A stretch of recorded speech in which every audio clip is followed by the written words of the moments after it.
So welcome. Thank you for joining Queen of Perspectives with Nina Michelle. My name is Nina Michelle, and I just want to thank you and welcome all new subscribers to my YouTube channel. This video right here is a continuation. I started with the top 10 signs that you are dating a narcissist. Now, within this video, I'm going to take time to just go into the 4 stages that a person is most likely to experience when dealing with a narcissist. So if you're dating one or if you're in a relationship with one, these are the 4 stages that typically take place and transcend across this relationship. Before I get started for today, I want to thank you all who have taken time to like my videos. I want to thank you all who have taken time to subscribe and share, and even those of you who take time to leave me a comment.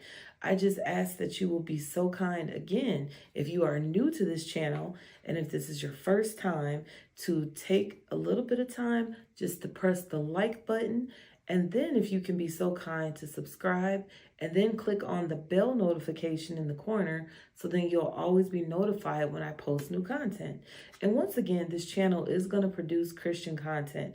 I'm going to talk about a variety of different topics, and my ultimate hopes and desires is to always lead people back to Christ. So at the end of all of this, I want to lead you all back to my Savior. I want to lead people, point them back in the direction of my Savior. So before we get started, I just want to talk about today's scripture. I'm going to start with today's scripture. Today's scripture is brought to you by Psalms 37:1. Fret not thyself because of evildoers, neither be thou envious against workers of iniquity. So once again, you can find this in Psalms chapter 37, verse 1, King James Version. So I think now I'm just going to take this time to get into the 4 stages of that you are most likely to experience when dating or in a relationship with a narcissist. So let's start with the first stage. I talked a lot about this in my signs 1 through 10, especially within the signs 1 through 5. Love bombing. This is the stage when I will just say that a narcissistic person or someone with those traits is in a hurry. They are in a hurry for you to fall in love with them. They're in a hurry for you to express really strong emotions towards them and for them. What I would say about this stage is like, basically, let's say within a year of a relationship that's healthy and you're building a solid foundation, you guys are going to be really strong within a year. So one thing I would say is either you're going to be really strong or it's going to be really fragile. Like, kind of, you probably should just go your separate ways. So the thing about narcissists, when they first meet you and they're getting to know you, they almost, I'm going to say, they want to take 1 year's worth of building, maybe, and I don't want to say how fast or slow a person can build within a year, because everybody is different.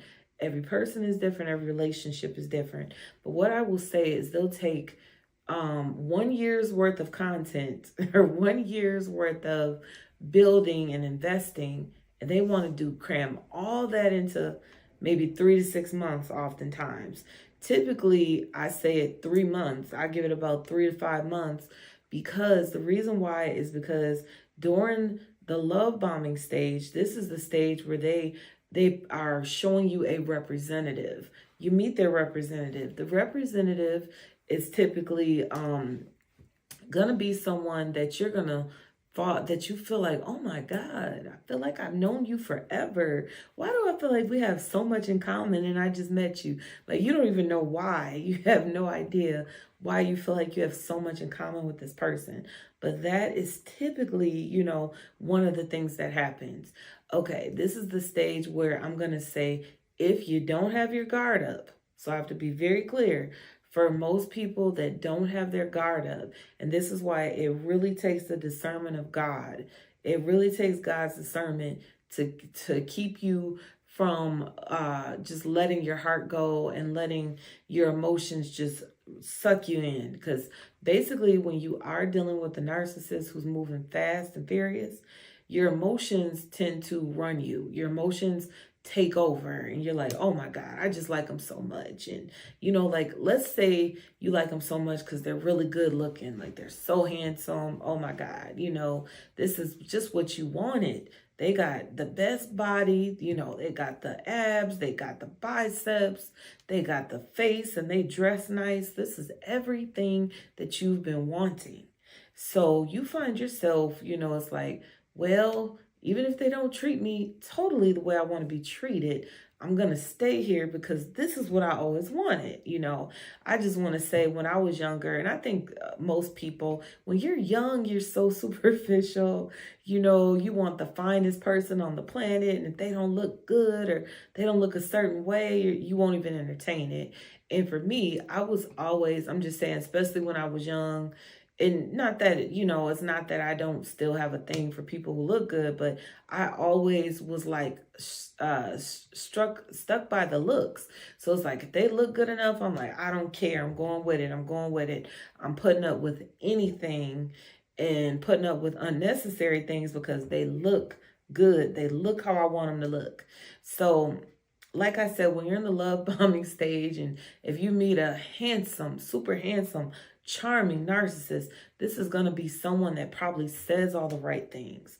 This is going to be someone that has all the right words.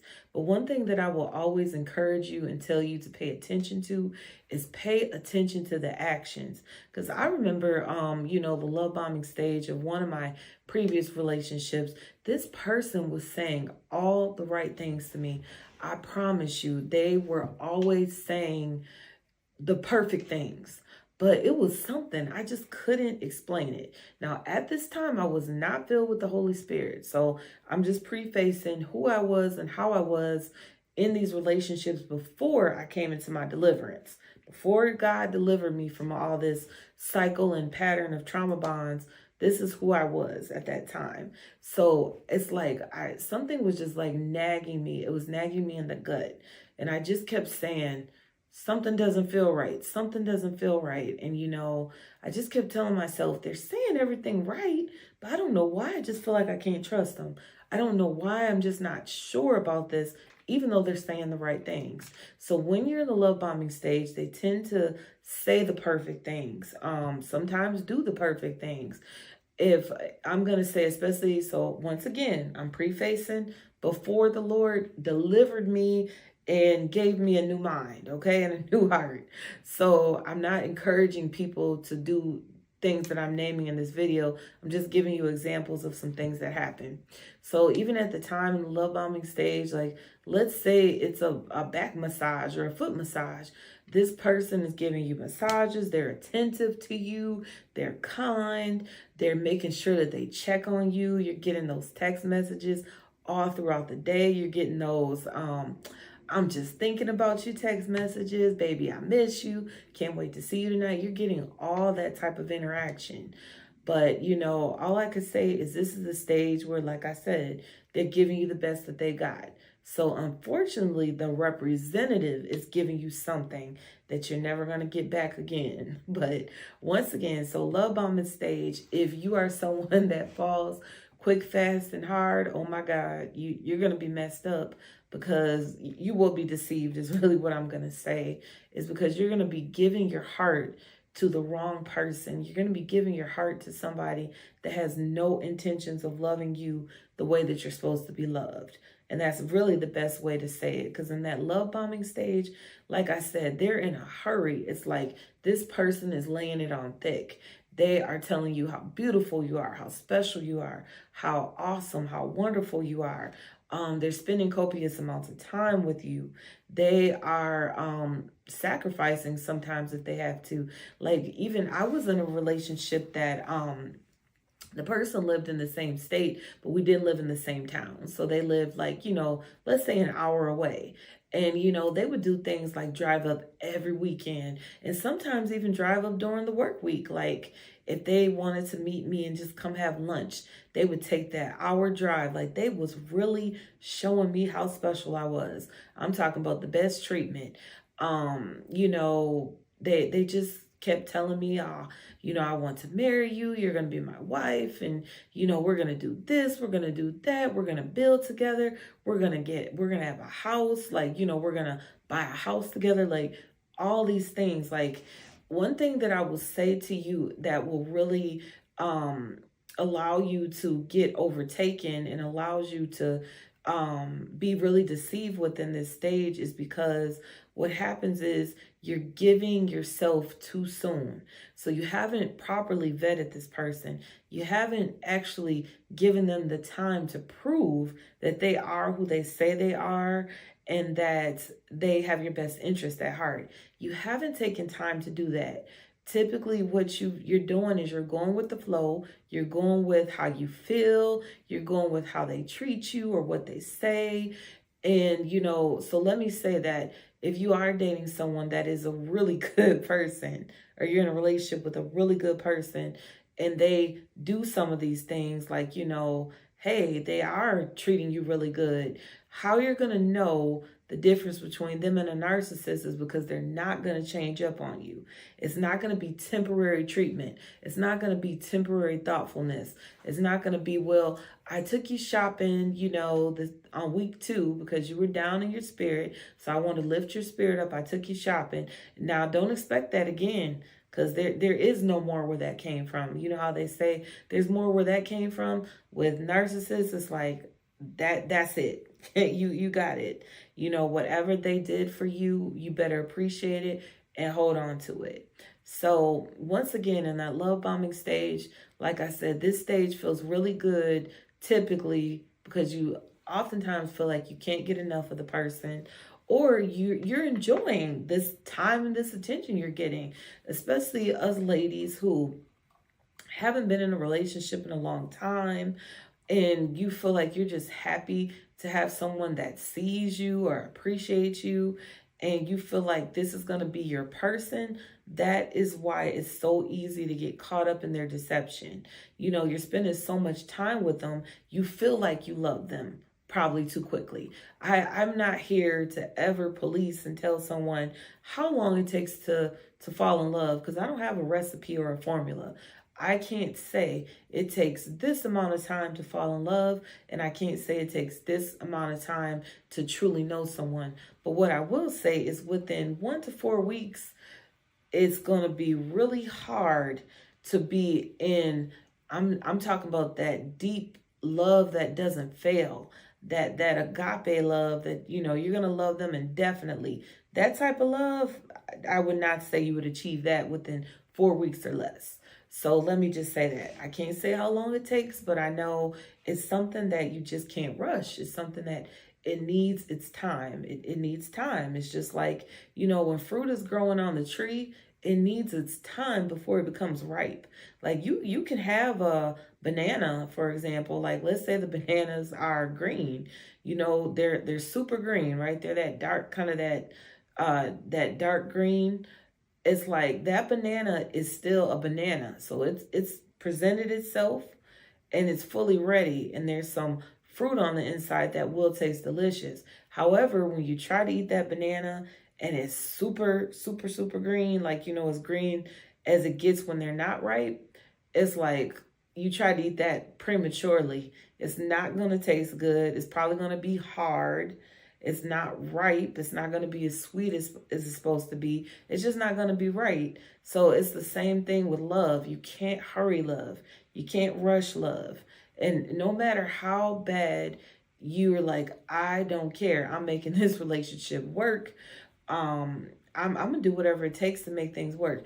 When you have that mindset, like some of us are honestly loyal to a fault. I know I was one of them. I was so loyal to a fault. It's like, I'm just so loyal to people in the past. Sometimes I don't know when to walk away. Just being honest. Like, if that is you, if you're somebody that you don't walk away from things quickly. People almost got to beat you over the head with a hammer before you leave.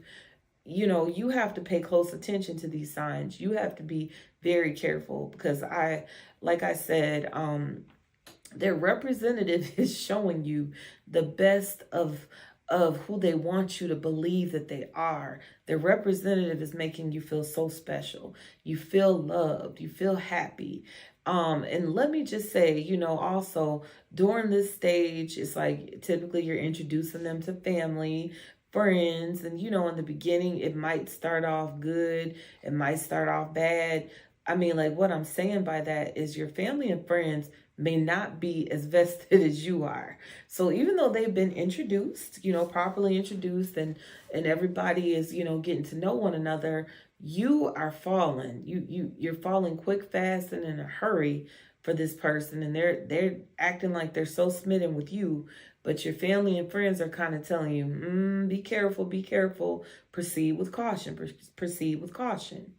But, you know, once again, it's just one of those things where it's like, okay, well, you got to think about not putting your heart into it so quickly. So one thing that I will always encourage a person to do is to operate. So if you are a Christian, and if this is you and you're going through this as a Christian, I'm going to tell you right now that you need to be seeking the Holy Spirit. You need to be praying to God about this person, praying and asking God to show you and reveal your discernment about this person. You know, before you just put your whole heart out there and feel so smitten that you feel like you're in love, you want to get married, you want to have a future with this person, you need to be praying. You need to be seeking God's face and asking God, what does he think about this person? Don't ask everybody else, because I have been so guilty of that. I was in the whole love bombing stage. And you know what is so funny about it? I was even going to get married to this person. That's what's so crazy. I promise you, not one time, not even once, did I ask God about him.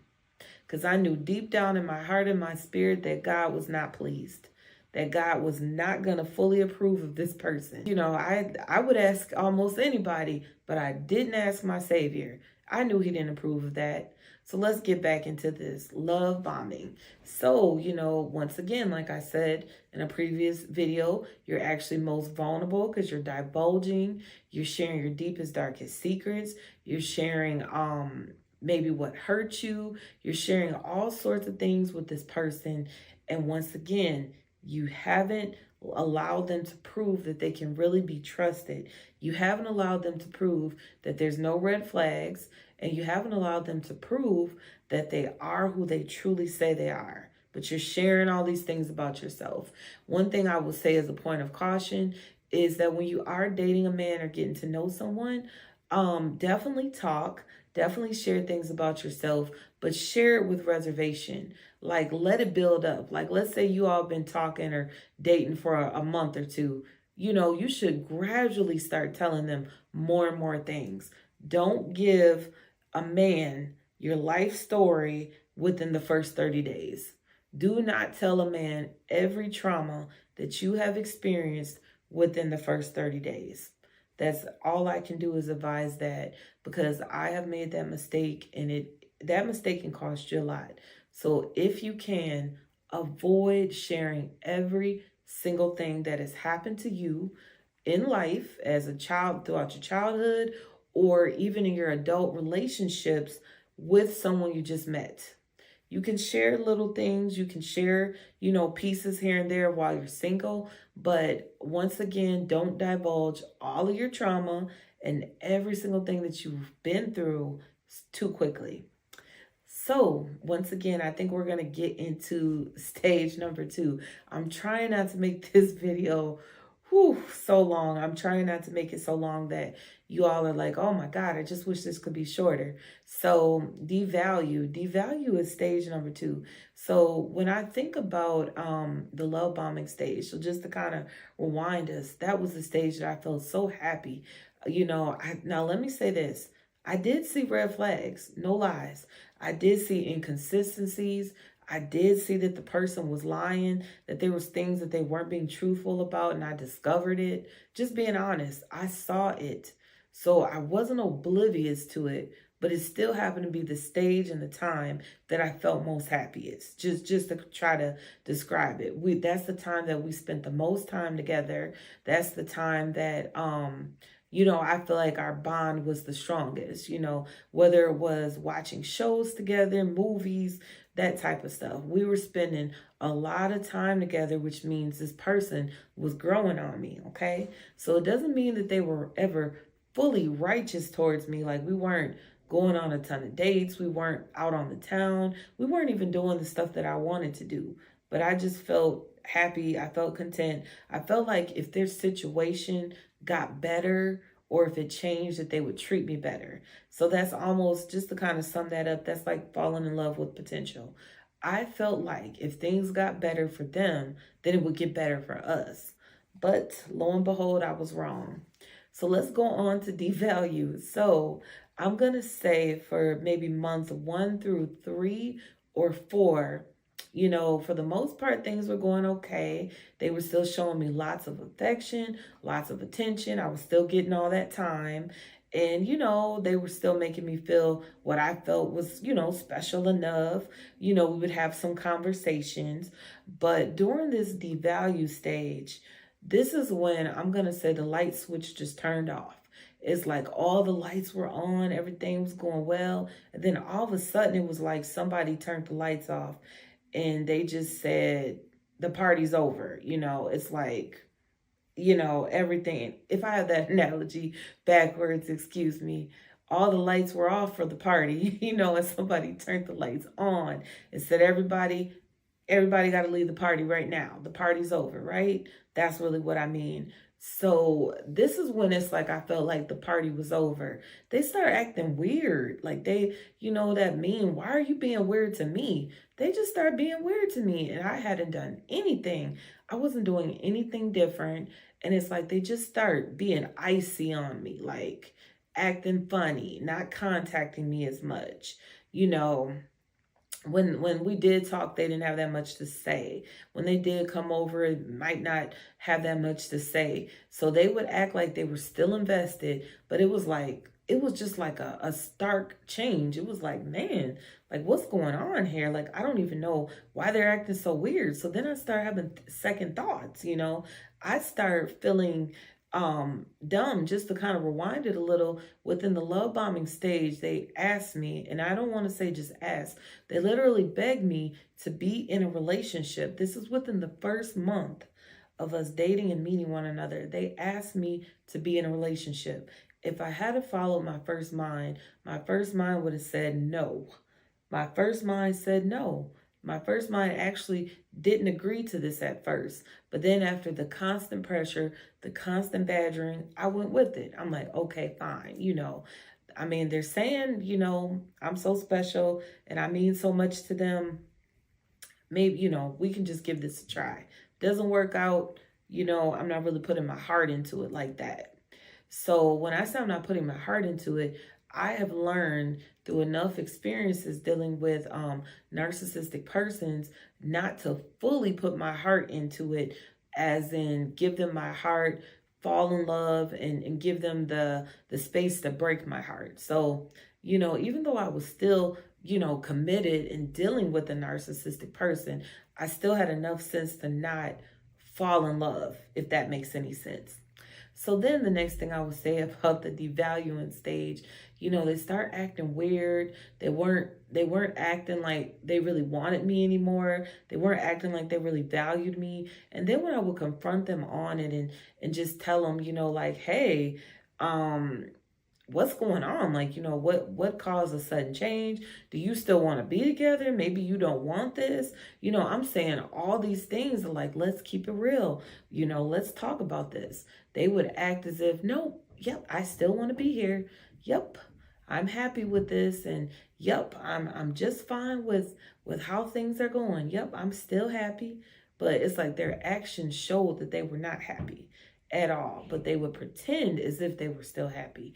They would do little things to devalue me, like, whether it would be like, say something about your appearance, or, like, oh, you're not looking as good as you looked before, or, you haven't went to the gym in a long time.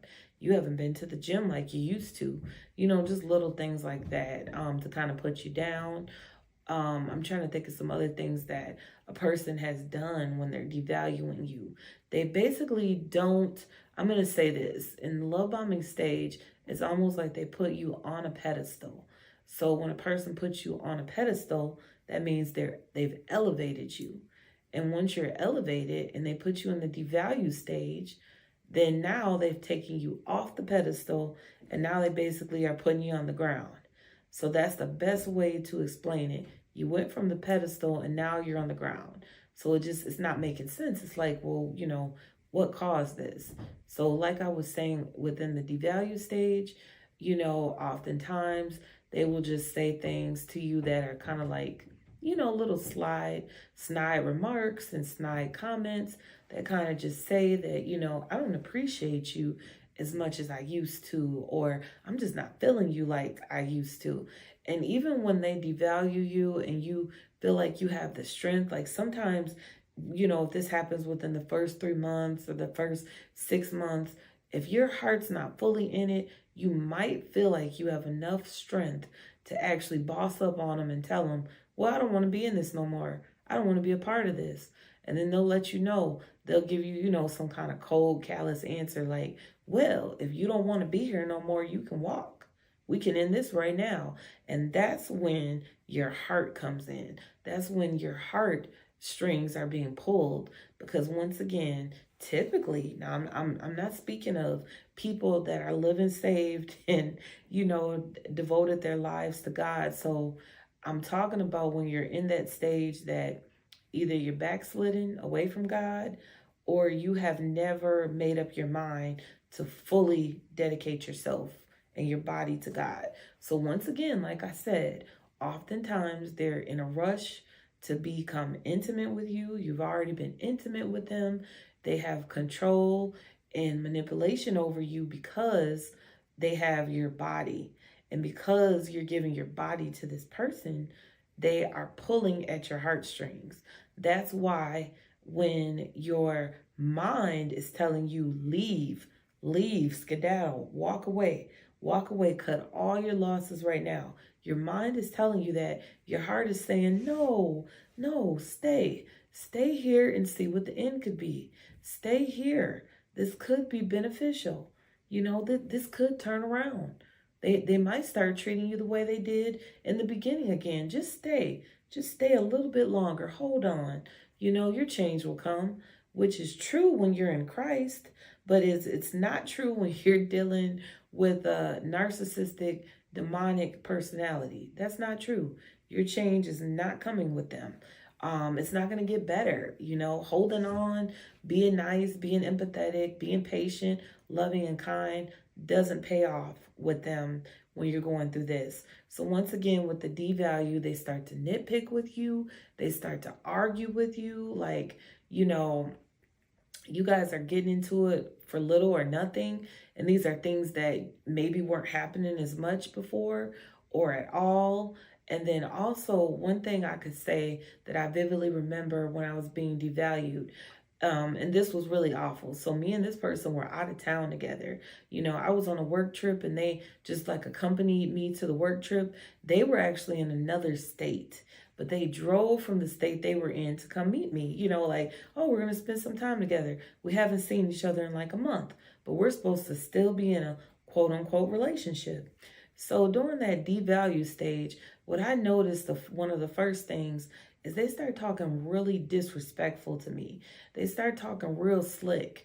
Like when he called me on the phone and he was on the way driving, he said to me, whatever you get to eat, get that for me. Whatever you have, I'm having. Like, he didn't say it like, hey, babe, I'm on the road. I'm a little tired. I don't know if I'm going to be able to stop and grab some food before I make it there. Is there any way that you can pick up something for me at the restaurant that you're dining at tonight, with your coworkers? Like, he didn't say that. He wasn't talking to me nice anymore. That was the first thing I noticed. I'm like, okay, what's going on? So, then I'm just going to say at the time, it made me want to turn up. Like, I don't know who you're talking to, but really what's going on here, because this is not how we were used to conducting ourselves with one another. So it's like, you know, he started making demands. Like, you know, like I said, he was talking crazy. So then it was like we already was into it. It was already a grudge because I didn't like how he was talking to me.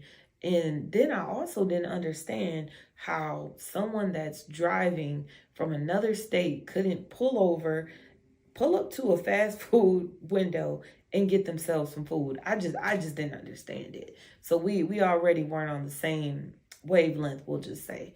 So anyways, within that devaluing, like I said, he started talking crazy to me. He started picking arguments. He started nitpicking things. He started, instead of like showing me love and being so happy to see me, he was just acting grudgeful. He was acting icky. Like, it was just like a whole different spirit had came over him. Also, when you're being devalued, little things that a person used to do for you, they stop doing. So like, let's say every time y'all went to the store, let's say they might pay your total, or they might buy you something that they know you like, or they might help you on the grocery bill. Those type of things stop. So they stop doing those type of things when they're devaluing you. Like I said, they just stop doing the things that make you feel special, the things that drew you in so quickly. That's the type of stuff that they cut back on. And then they kind of turn into another person on you, literally. So also, I'm just trying to think, they, you know, like I said, they would talk crazy, they would start little arguments, but here's the bad thing about it: when they're devaluing you, sometimes they have the nerve to be so nice and good to other people within your presence. That's what's so bad about it. It just makes you feel some type of way, because it's always going to make a good person feel some type of way if a person can basically treat me bad behind closed doors, but when we're out in public, they're putting on a facade. Or if it's for social media, they're acting like I mean the world to them, and they're, you know, acting like I'm just so good, and I'm the best woman that ever happened to them and came into their life. But behind closed doors, I am going through the ringer. I'm going through HE double hockey stick with this person. They are putting me through it. But in public, you see them treating others so kind. You see them treating other people with respect. You see them acting like they're such a good person. You know, that tends to go with that stage. It's almost like, well, not almost, but anybody else that talks about narcissism will always say, this is when the mask fell off. This is when the mask slipped off. Whoever you thought they were, this is not the person that they are. Whoever you thought they were, I hate to say it, they are no longer. That's not who you're going to get. So the representative that drew you in, the representative that was so kind, so loving, so attentive to your needs, and, you know, giving you copious amount of time, that representative is no longer here. Just want to let you know, they have left the building. So that's the best way for me to describe that. And before we go on to discard, once again, I want to thank you for tuning into this channel. As a new viewer, you know, I recently started this channel. I just thank you and appreciate you all for your support thus far. And what I'm asking is if you can continue your support by hitting the like button and then pressing the subscribe button and the bell notifications in the corner, so you will always be notified when I post new content.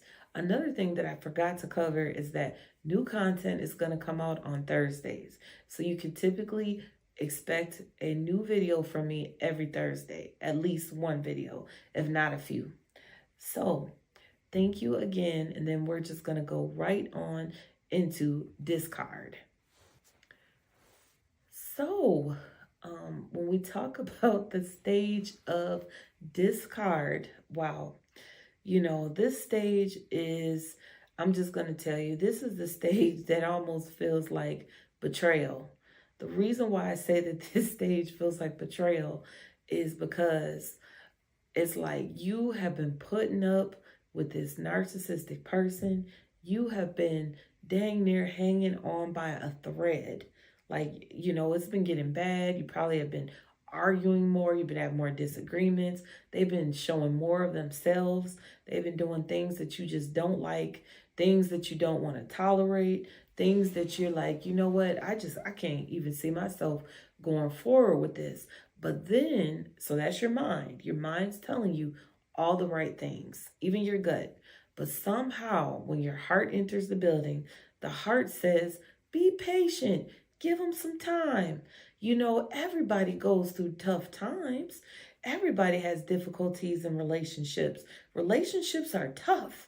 You have to fight for them. That's what the heart tells you. So your heartstrings get into it, and your heart will tell you to be more patient with someone who's not going to change. Your heart is telling you, keep putting up with all their crap, even though it's not getting better, right? And another thing that I was going to say about narcissists before you get to the point of discard is that oftentimes, you know, you feel disgruntled. You start feeling like, you know, there's a change. You start feeling abandoned in the relationship. And so if I just scale it back a little bit to devalue, I want to also talk about how when you're being devalued, that can become the loneliest time in your life. You're actually supposedly in a relationship, but why do you feel so alone? Why are you literally alone, even if they're in the same room? So they can be in the same room with you, but you're still alone. The conversations are minimal. You're both on your cell phones. Nobody's barely talking to each other.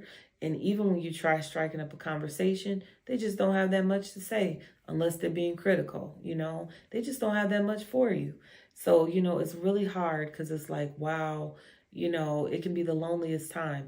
Even going out to eat with them, once they have devalued you, they put you in the devalue stage, and you guys go out to dinner, the laughter and the conversations and the lighthearted, carefree stuff that you used to enjoy with them, it may not be that anymore. It might be more quietness, more, you know, them showing interest in everybody else around them at the restaurants or at the bowling alley. You know, they're showing more interest in others than they are you. And you're just, you know, kind of in your feelings, feeling some type of way like, well, when I do go out with them, you know, they don't really have that much to say. We're not really talking like we used to. So then when you try to address the problem, it's like, once again, they're going to gaslight you. They're going to turn it around on you and tell you why you're the problem, but they're not going to fix anything. And another thing that I wanted to say, as that's a telltale sign that you're dealing with a narcissist, and not just the person that you need to be patient with, because there is a difference. How do you know who you should be patient with versus who's just a full-blown narcissist? And what I have learned from my previous past experiences, when you're dealing with a narcissist, you cannot do anything with this person. This person is almost like a blockhead. And what I mean is, like, they're so set in their ways. They're so determined to do everything their way. They always have to remain in control. They have to have the power and the upper hand. Someone like that doesn't take your suggestions, for example. So I'm still talking about when you're being devalued, but really just trying to show you, how do you know when you should exercise patience? Someone that you should actually exercise patience with is someone that once you give them a critique or you tell them something that you would like them to improve on, they improve on it and get better. That's someone who you should be patient with. Someone who you have told them, I don't like this. I don't like when you do this. I'm tired of you doing this. I hate it when you do this. It makes me feel this type of way when you do this. If you're talking to someone about that and it feels like they're not hearing you, they're not making any positive changes, they're not able to do anything that's moving you all into a direction of progression, that is someone that you can't do anything with. And I hate to tell you, that is, you know, if they have these signs and traits, then they are definitely a narcissist, because you can't do anything with them. You cannot get a leopard to change their spots. And the same thing with the narcissist. You can't get them to change who they are and how they conduct themselves. That's an internal thing that you have nothing to do with. The only person that can change them is God, and oftentimes they won't even allow God to do that. They won't allow it. But we can talk about that in another video. So also, like I said, when you're being devalued, that can be the loneliest time of your life. Like, you're in a relationship, but you're alone. You're in a relationship, but you don't have anybody to travel with. So let's say when you first got with this narcissistic person, they told you how they love to travel. They love to do this. They love to do that. But you guys have never been on a trip together, right? Okay. They don't like to go out with you as much, or they don't like to do as much, especially if it's, involves spending money, or involves, doing things that put a smile on your face and make you happy. These are the type of things that happen when you're being devalued. You don't get the treatment that you're supposed to get. So once again, as I move on to the discard, like I was saying, you have been putting up with stuff that you probably, in your heart, your mind, and your spirit, you should have been putting up with this. You know that you should have walked away, but you didn't have the strength to, okay? You know that it's like you should have, put your foot down about how you felt, and you should have really stood your ground on some things, but you didn't. So what happens is, I feel like the narcissist basically takes advantage of your kindness. They take advantage of your goodness, and it's like they're just like a cobra. They strike. They strike at an unexpected time. So, while you're being devalued, typically they're working on the next source. We're going to call it the next, resource, their next victim, where they're finding their next source, their next person to, basically prey on, because they know that this relationship is going to come to an end sooner or later, and it's going to be because they want it to, when they want it to. Even if you're so tired of them, but you just don't have the heart to walk away, what they do during this discard phase is they just strike like a cobra and let you know that it's over. If they live in another state, like let's say they're coming from another state, they will just leave at any moment's notice. They will leave. They will go ahead and pack their belongings, get a plane ticket, get a bus ticket, drive their car back to where they came from, and they will leave you high and dry, and they will leave you without a resolution. So the thing about it is, a lot of times you don't see it coming, because like I said, they strike just like a snake. So you be thinking to yourself, are you kidding me? This person talking about they're leaving me and it's over, but I've been putting up with all their crap, and I been should have left them. Like you just ready to like kick yourself in the head, because you know that you should have left. You know you should have walked away. You know it, but you didn't have the heart to do it. They beat you to the punch, especially when they see that you're getting really disgruntled, and you're getting really agitated, or you've been fussing a lot with them. Y'all been arguing, you've been going toe to toe. They know it's coming. So they just figure out how they can move on and who they're going to move on with. Oftentimes, that's why a lot of narcissists are cheaters. A lot of narcissistic persons are cheaters. However, all cheaters are not narcissists. It's just a lot of narcissists are cheaters, if you can understand that. So, like I said, a lot of them are most likely to cheat and leave you and move around, because they know this is not going to last. They know you're going to get tired of it. They know that, you may come to the point where you no longer want to put up with their garbage. So once again, when the discard happens, it's usually unexpected. They usually leave you, or they let you know they're leaving your home. Whatever it is, they have to feel like they had the upper hand and that they walked away from you. You didn't walk away from them.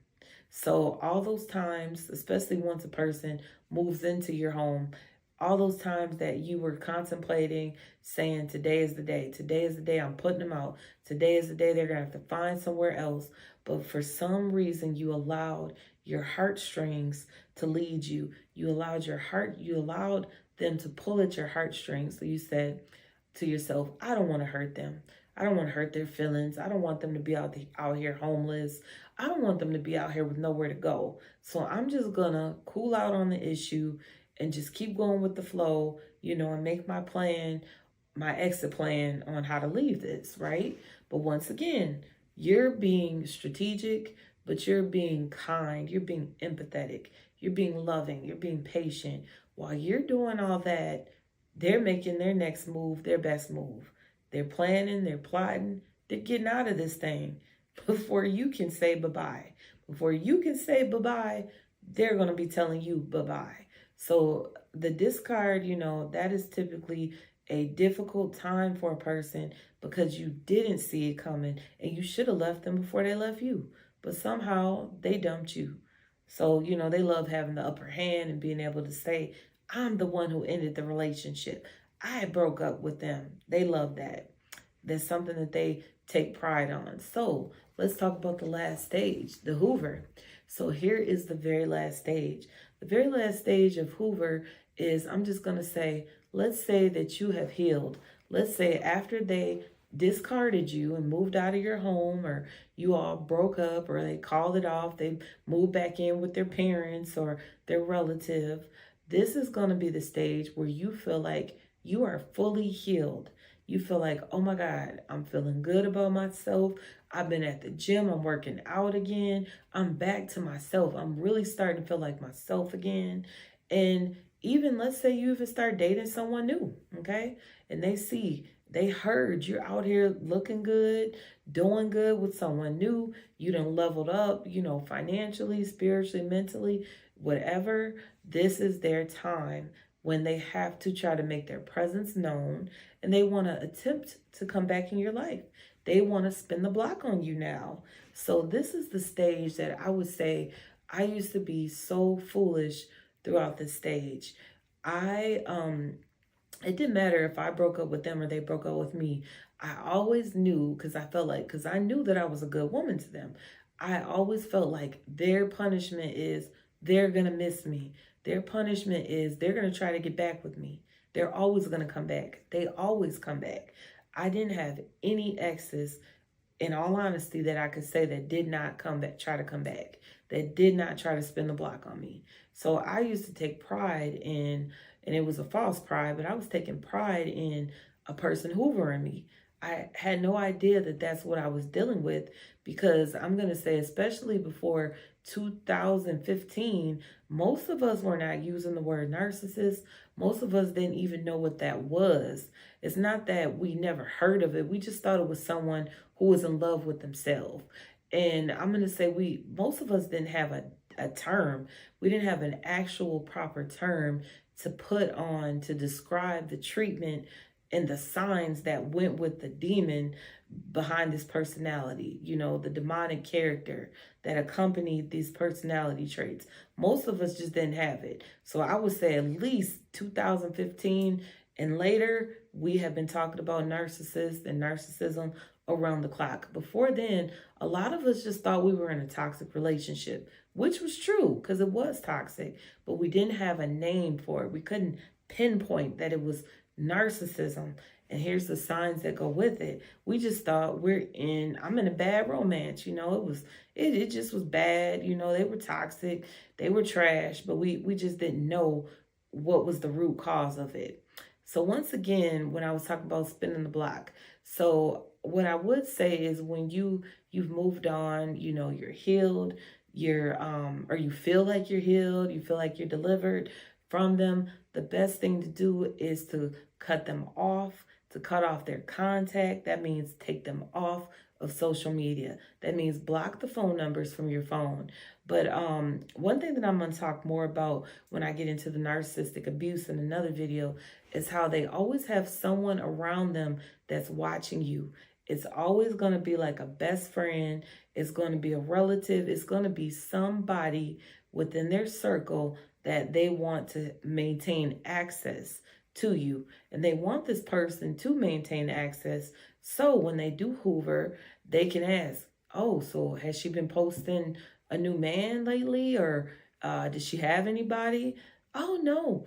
I've been seeing her on Facebook. She says single. She hasn't posted nobody new. She ain't even posted no dates, no flowers, nothing.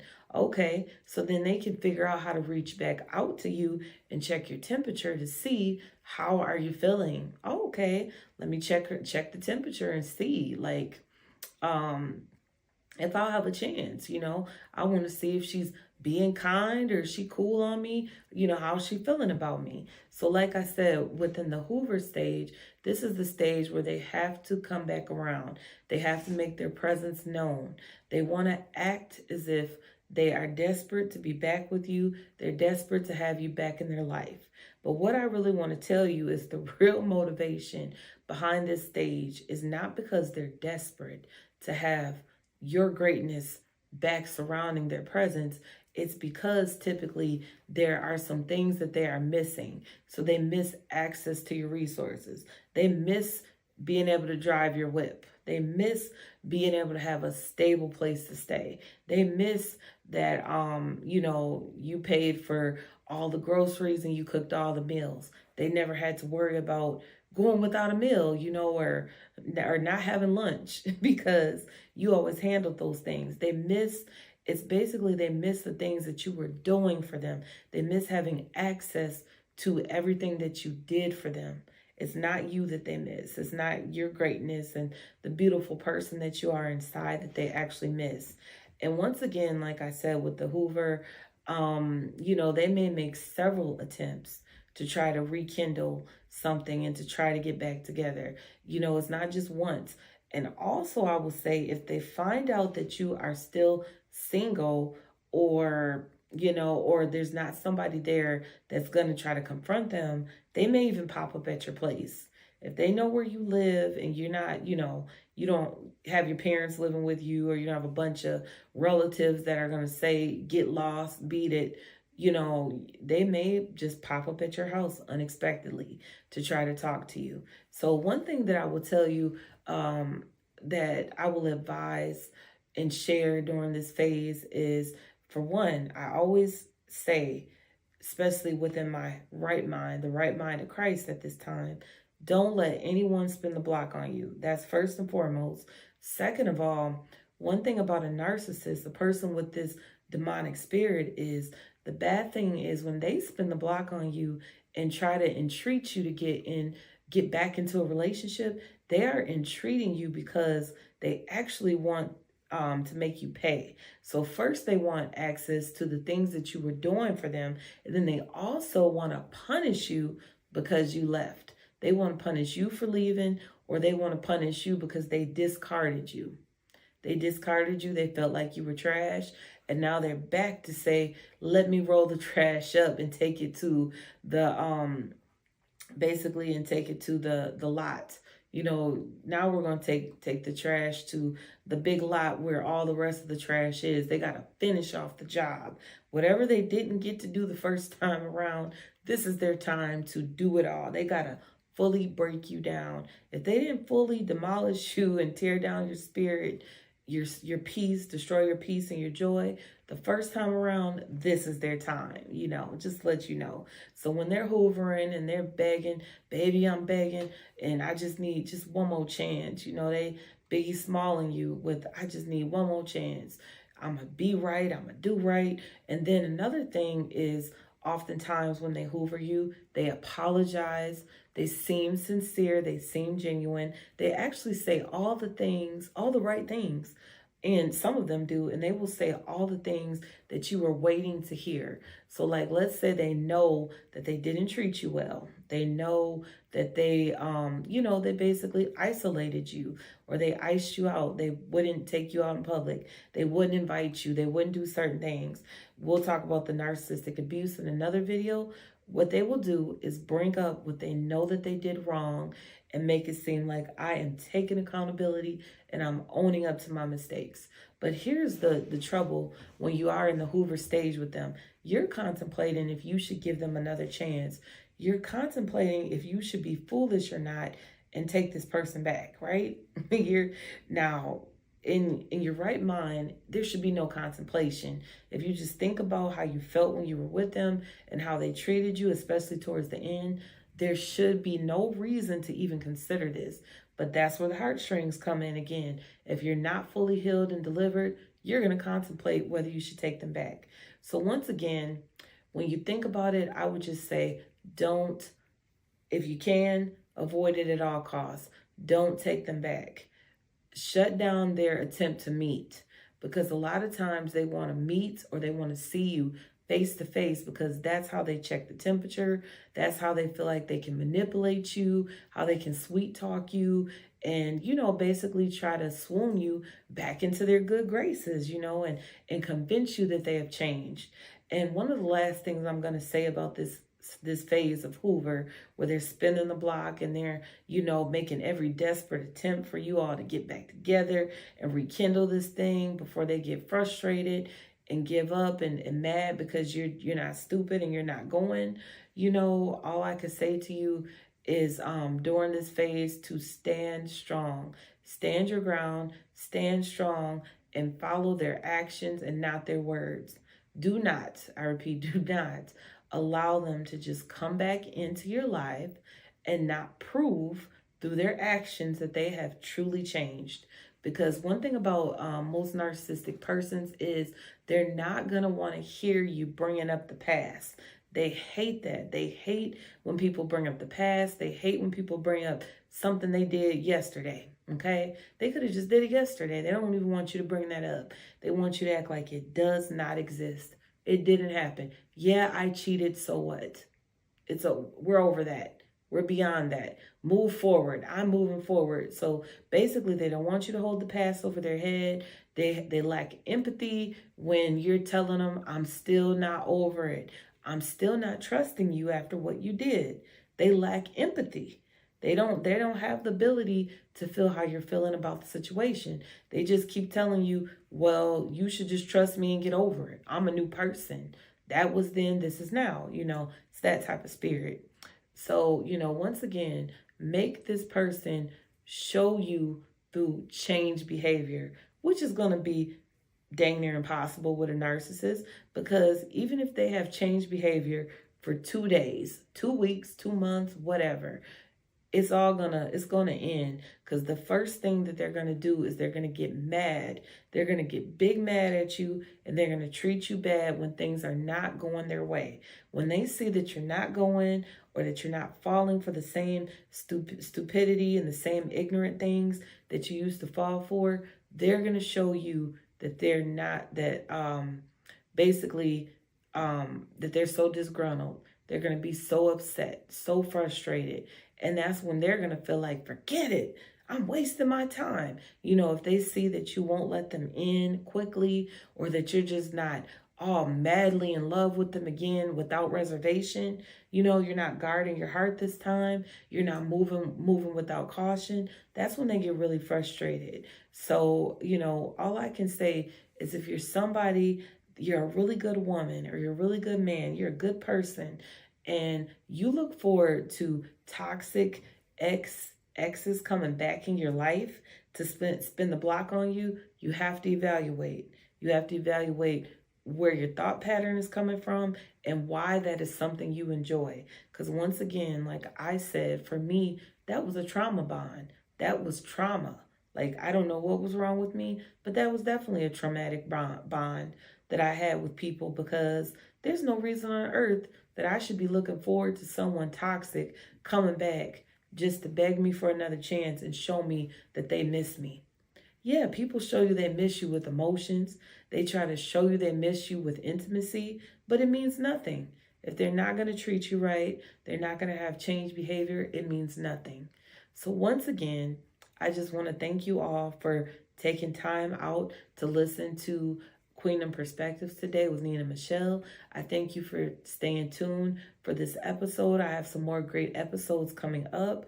I think on the next episode, I'm going to have to delve in to narcissistic abuse, because that is very important. A lot of people are dealing with narcissistic abuse. Also, I just want to say that if you are not a believer or not a Christian, this is the time that I want to encourage you to get to know God. This is the time that I want to encourage you to find a church, whatever city, whatever state, whatever town you live in, or country. I want you to find a local church that you can go to so that you can have someone that will hold you accountable, as in a pastor or a leader that you can trust and that you feel good about, that will be able to provide godly advice and wisdom to you as you get to know Christ. So that's what I'm encouraging you to do. I'm encouraging you to find a church home. I'm encouraging you to give your life, your heart to Christ if you have not done that. And if you would like help, or if you would like to talk more about how do I give my life to God? I don't know how. I don't even know where to start. Please feel free to inbox me at the email inbox that's in my more section. It has my email address. Please feel free to send me an email there, and then we can set up a time to talk, and I can tell you what you have to do to surrender to Christ and give your life, your heart, and your spirit over to God. For the rest of you, I hope that this helps someone, and I hope that you have a very blessed, abundant day and week. And just remember, Jesus is the reason for why we're doing this.